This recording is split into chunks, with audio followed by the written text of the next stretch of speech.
चला तर मग आज झटपट गवारीची भाजी करूया. सगळे बोलतायत माझा व्हॉइस ओव्हर चांगला नाहीये, पण माझ्याकडे ऑप्शन नाहीये.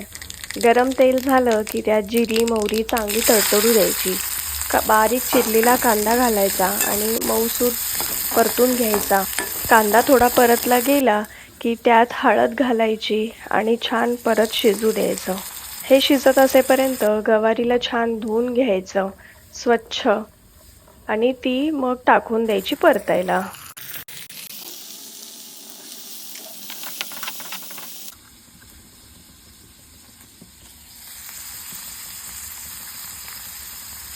आता नेहमीप्रमाणे त्यात घालायचं लाल तिखट, धने पावडर आणि मीठ.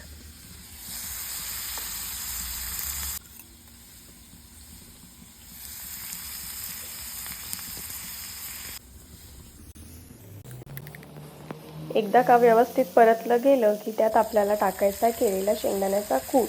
जास्त कूट घालू नका आणि कूट जास्त घालत असताल तर मीठ आणि तिखट त्यानुसार जास्त घालायला हवं. अग्नीवर थोडंसं पाणी घालायचं आणि हेच गरम पाणी परत आत टाकून शिजवायची आहे 5 मिनिटं.